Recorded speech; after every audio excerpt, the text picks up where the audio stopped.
Good day, guys! Austin here, and in this one today, we're going to be looking at the ZX Spectrum, a computer which holds so much special memories for me. It's the first computer that I ever owned, and in this video guide today, I'm going to give you every game in my catalogue. I'm also going to give you the emulator fully set up on your system. I'm going to be configuring the controls, and I'm going to be getting the best visualizations for you. Now let's not be stupid about this. This is a 48K computer. This is from back in the day. This is from when Karate Kid was my life. This is from when Thundercats was going triumphant. This is from the days when, I don't know, Scott and Charlene were getting married, or should I say Kylie and Jason. This is from the days that you stayed in on a Friday night because there was a movie on TV. How times have changed. But this is so special for me and holds all these memories so close inside my heart. So today I'm going to get this completely configured on your computer and set up to the max because it's a special one.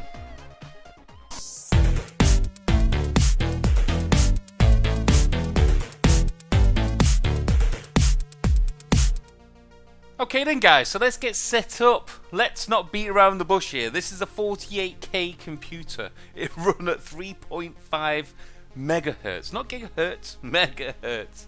This will run on anything. In fact, I could probably, if I could configure it, get it to run on my watch. It's that low powered. But yeah, the games, what it managed to bring to you and the enjoyment that it brought to the family was unbelievable. And even to this day, yes, obviously it is 8-bit graphics, but in terms of enjoyment and playability, this is mind-boggling. And the collection of games which came for this, unbelievable. It is literally in the thousands, and that's what I'm going to bring you today. Because back in 1982, Mr. Sinclair made this magic, and it casts spells upon my life on a daily basis. So now, I'm going to do him justice and cast spells upon your life, guys. So without further ado, let's get stuck in. Okay then, so let's get stuck in. The first thing you need to do is, in the description down below, you will find a link, more than likely to a mega site. Now within that link and that mega site, there will be a folder or a file or something for you to download. Download that to your heart's content. Once you've got it, you need to extract it. It is at 7-zip format, which means it's compressed. It needs to be uncompressed and released onto your system.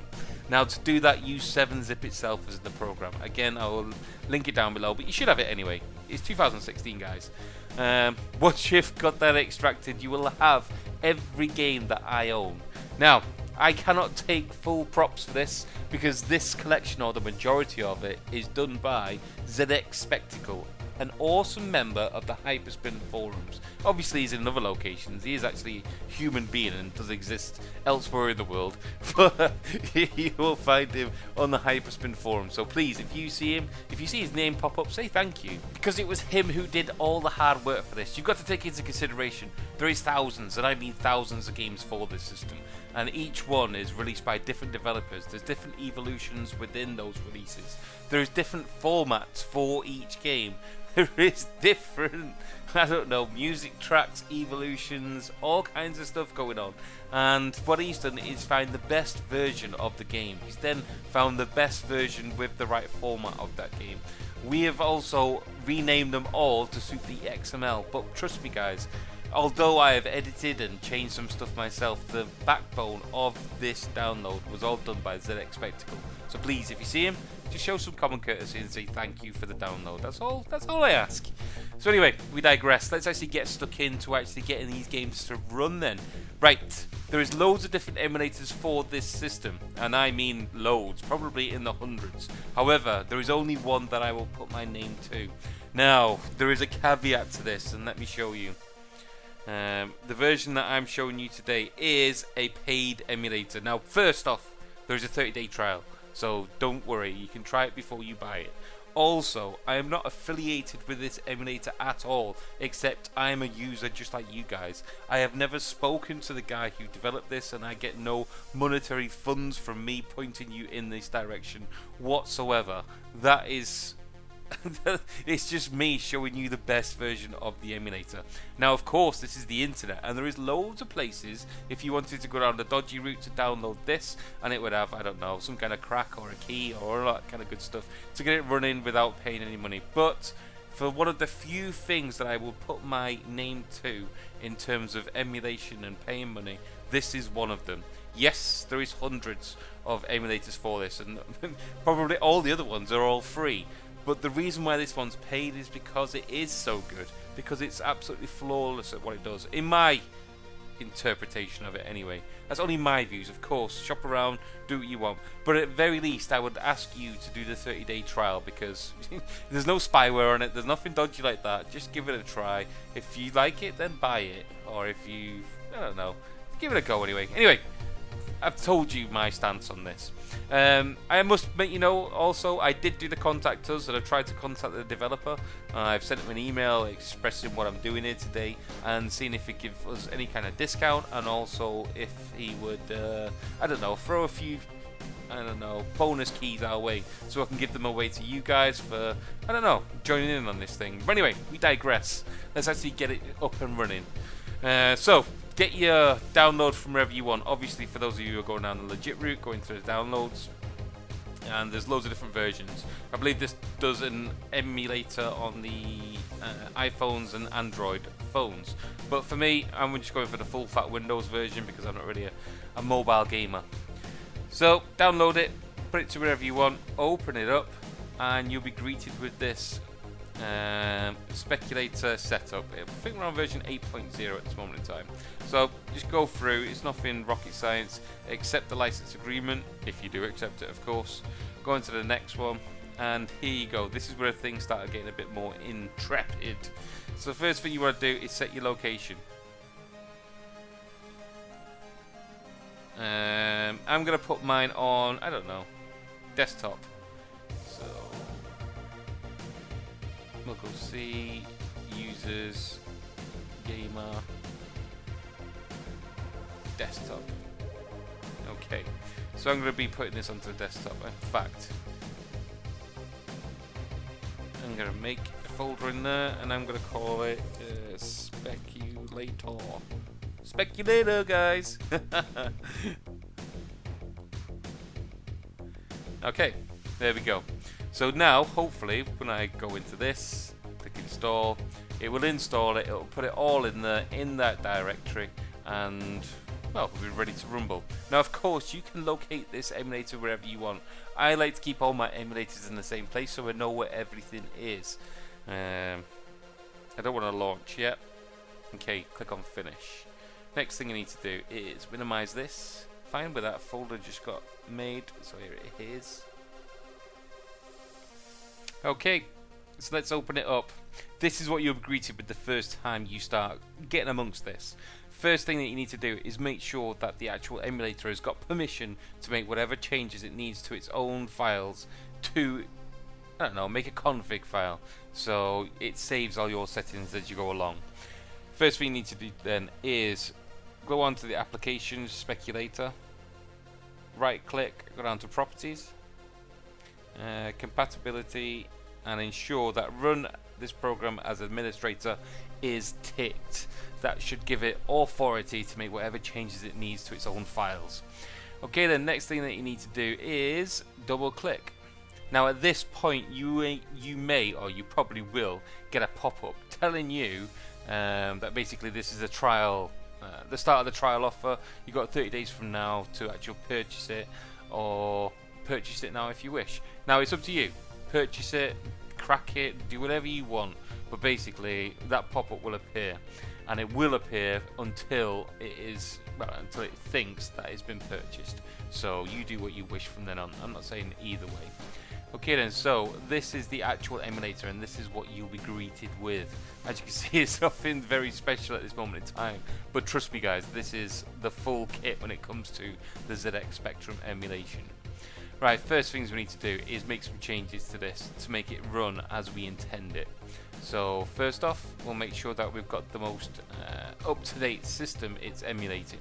Now the games, because there's various different evolutions of the actual ZX Spectrum, as I told you I had the 48K version as a child. However, the games can be made anything up to the 128K version.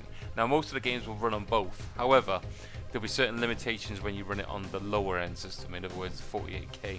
So if you were to boot this up, go into hardware tab here, go into the model and change this to ZX Spectrum 128K, and you should see the main screen change into that type of operating system that system had.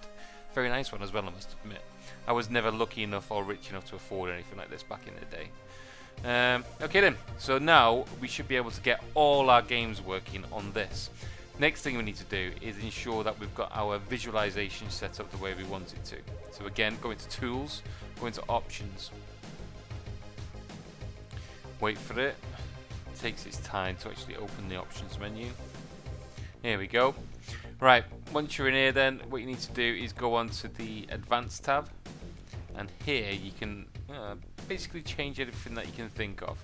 Now there are certain settings that you want to be looking at. Now this is all personal interpretation of how you want it to be set up. However, for me, I like a certain standard. I'm at this moment in time using a widescreen monitor, so these settings are working for me. You may need to bastardize these settings to make them work on your monitor, whatever settings, whatever resolution and all that kind of good stuff, and also the kind of feel that you want to get from this. We'll go into a bit more detail in actual visualizations in a second, but for actually getting it working and going into full screen as intended, this is what you need to start looking at. Okay then, scroll down to where it says display, and these are the settings we want to be focusing on. Right, most of these then you don't really need to be bothering about. The rounded corners is basically, once we're going to full screen, you'll notice there's a little round curvature in the screen. Again, personal opinion, I quite like them on, to be honest. Full screen resolution, I like to keep it as my desktop resolution, that way I've not got much flickering going on. Use default, yes. In other words, that's like a V-Sync. Because this is so low powered, you're not going to be exactly throttling your system by putting V-Sync on. It's not like we're going for headshots on our ZX Spectrum games. Okay, next thing you want to be looking at is widescreen mode. Now, I know that I'm going to be going into widescreen. Now, what this means is basically, to put it into layman's terms, is obviously back in the day, no one had widescreen TVs. They were all 4x3 or 5x4, I think it is. Whatever it is, anyway. Basically, they were square TVs. So by putting it into letterbox, what it's saying is that it will only display the actual game itself, and everything else it will just put black bars on the side. Now, for those of you who remember, when you had loading screens and when you were playing games sometimes, it had slight border around it. I don't know if you remember or not, but basically I like that border to be extended to the full width of the screen. It just kind of gives it that feel, and it gets rid of the bars and makes it fit the screen better, but without actually stretching the gameplay. So what I like to do is drop down box, put this to zoom. I also like to put the scaling mode, because if we was to put this in now, basically it would stretch to the entire screen. Now what I want to do is put this scaling mode to fit and put it onto nearest multiple. So instead of it stretching all the way across the screen, what will happen now is it will scale it on multiples. It's a lot more authentic in the way that it looks. So hopefully the game will stay in its native resolution, or native aspect ratio, should I say. So nothing squished, nothing stretched, and it should be the full height of my screen. So I'm getting the full screen possible, but whilst filling the screen with a bit more stuff. I'll show you in a second. So basically what I'm going to do now is I'm going to click OK. That should now save the settings. Now what I want to do is go on to View, go into Full Screen. So now hopefully, once it calms down, it should give me a full screen. There we go. You have to wait for that calming down period. Certain systems, and you can't have any kind of pop-ups at the bottom of your screen in case you've got any apps open or anything like that. It has to be completely stable on your computer for you to get that full screen mode. As you can see, it keeps on switching in between for me as I keep on making movements with my mouse. Okay, so once that's done, then what I need to do then is I'm going to test it with a game to show you the effects. So file, we'll play Robocop because that's my favorite. So as you can see, there's Robocop, and you see where it's red around the edge? That's where it's filling the game. That's how it used to look, kind of, back in the day when you were playing a game. And as you can see, awesome music. This is where this is where my intro music comes from, and most of my background music. Ocean, the developers of Robocop, and loads of other, countless other games on the ZX Spectrum made amazing music. But anyway, we digress. Now what we need to do is, we've got our visuals right. What we need to do now is actually set up our controls. So first things first, what I want to do is edit, view, switch from full screen. Come on. I just want to turn that down a little bit because that's a bit too loud. Oop. Mix.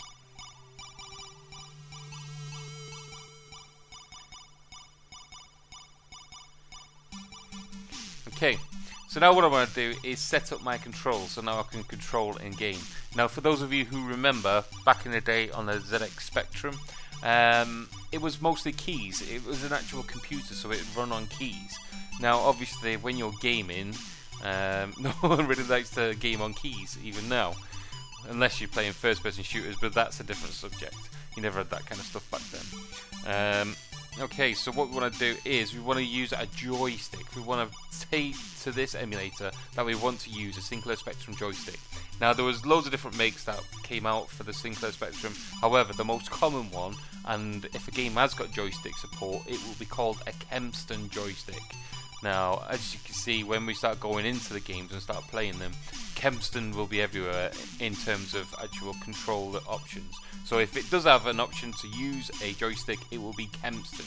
So what we want to do is we want to tell this emulator that we've got a Kempston joystick. Now we can do it down here, and we can start messing around with it. However, sometimes when you set it in here, it kind of loses its config. So what I want to do is do this properly. So I'm going to go into Tools, I'm going to go into Options. I'm now going to switch on my control pad. Should have done that before. It probably won't show up now, to be honest. Okay, so we've got our system sorted, we've got our graphics sorted. Now what we're going to do is do our controls. So I believe, let's go into joystick. Is this the one? Yes, there we go. So basically the emulator now is knowing that we've got a joystick plugged in. We've got our Xbox 360 for Windows plugged in. So it wants to use that. And what I want that to emulate is a Kempston joystick, because that's the most common of the controller types that was used for the ZX Spectrum. So what I'm saying is I can still continue to use my keys as I did back in the day with a ZX Spectrum. So my keyboard is actually the ZX Spectrum keyboard, but when I use anything on the joystick, I'm using it like a Kempston joystick. Hope that makes sense to you all. And you can do the exact same for player 2. So you can have 2-player games and set up 2 joysticks. But for this instance, I'm just going to do it with 1. So click on OK there. So now, hopefully, when I go into View, full screen, let it calm down like I told you. Come on. There we go. Now what I want to do is, I don't even know why I'm doing that. What I want to do is choose 3, which is Kempston joystick. Now, when I'm using my controller, I should hopefully be able to control Robocop. And see if you can remember the tune in the background now as well. Come on.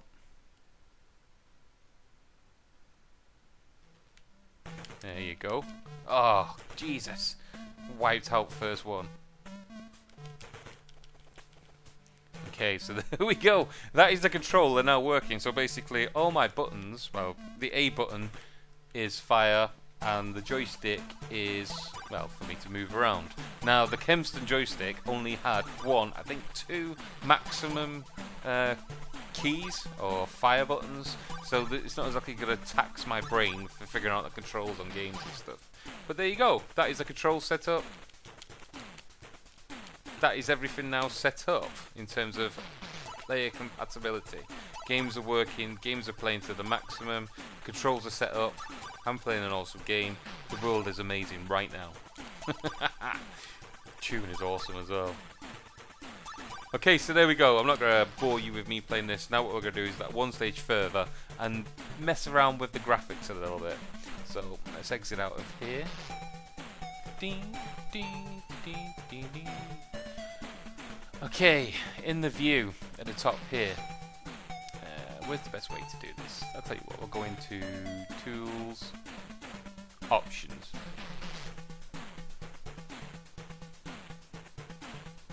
Come on. Oh, it takes ages to get this option menu up, doesn't it? Okay, so in display, here you can see various different filters of what we can apply to this. Now at this moment in time, I've got pixel smoothing on, I've got TV scan lines, and I've got the rounded edges. I've also got mimic TV screen. So what we can do now is play around with this to suit our own taste. Now me personally, I do like scan lines normally. However, in this instance, on this computer for some reason, I just don't. So I like to exit that. It gives me a much more cleaner look. But I don't want it to be too crisp and clean, because at the end of the day, we're emulating a ZX Spectrum and they were not clean. Okay, so what we can do then is start messing around with our look. I do like to keep pixel smoothing on. It gives it kind of a rounded edge. And if I don't have that on, then things look a bit too jaggy for my liking. Okay, so what we can do is change it to the RGB. In other words, it's imitating it being played on a monitor. However, that's not the way it was back in the day. Not for me anyway, but feel free if that floats your boat. What I want to do is give it more of a retro look. Now we can go quite extreme with this in terms of retro look. You see the slider, how certain things are going on here. However, what I like to do is go into custom, and now we can go really into well, settings. So we can turn everything up and down. So saturation, contrast, gamma, resolution, artifacts. There's all these sliders. Mess around with it to your heart's content. It's a bit too much for me to start messing around with now, to be honest. But yeah, there's loads of different settings, and also, where is it? I think it's in the drop down box over here. View, edit, view. Here we go. There's certain presets already set up. So we've got RGB monitor, the one that we've already done. Too crisp for my liking, don't forget. We've got SCART, RGB, we've got composite video, and we've got aerial. So what I used to have back in the day was this, which was aerial. So as you can see, it's it's not the best gaming experience. Oh, I'm getting hammered from all kinds of areas. But yeah, it gives it that blurry look. It gives it certain bleeding effects from one colour to the other. It makes it less perfect. But that's the way it was on the ZX Spectrum. It was less perfect. And of course, you can go into much more detail and start messing around with it, giving it more effects. Composite video is kind of like the middle ground.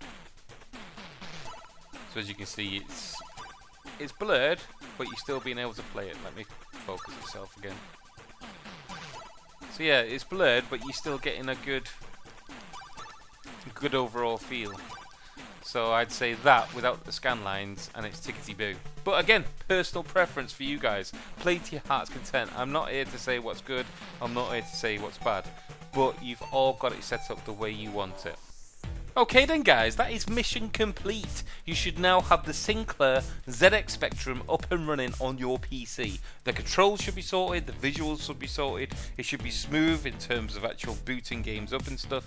And like I said, if you boot from the game itself, it should boot straight into the emulator. So it should be a case of double clicking whatever game you want to play, and it should boot straight into it from now on. However, you can still obviously go into file options and boot them whatever way you want. I personally put it into a front end so that then I've got all the wheels, the carts, the videos, all that kind of good stuff. Have a look at my front end videos if you want to get into that kind of stuff, but it's not something I'm going to cover on this one. Okay then, so that is mission complete. Yes, you can use other emulators for this system. There is countless other ones out there, but in my interpretation and my experience, this is the most polished and clean one out there. Yes, it's a paid one if you want to go down that route. However, me personally, I think some emulators and some systems, some front ends, are actually worth the dollar which they cost, to be honest. But anyway, we digress. That's mission complete. So look forward in the future. Today, I have an arcade cabinet tipping up in my location. I'm going to be stripping this down, putting it together, and giving you, first off, the most cheapest build that you can do in terms of an arcade cabinet with every game you could ever imagine playable in your house. Then what we're going to be doing, bit by bit, we're going to be upgrading and upgrading it and turning it into the ultimate arcade cabinet of all time. I mean that nothing will beat this. Everything will be cream of the crop. But that's what we're going to be looking at, and I'm going to be showing you how to do it every step of the way. So yeah, that is what we're up to. But anyway guys, thank you very much for joining me today. Please like, subscribe, share, do all the things that people normally do on YouTube. But most of all guys, you have a good day. Laters!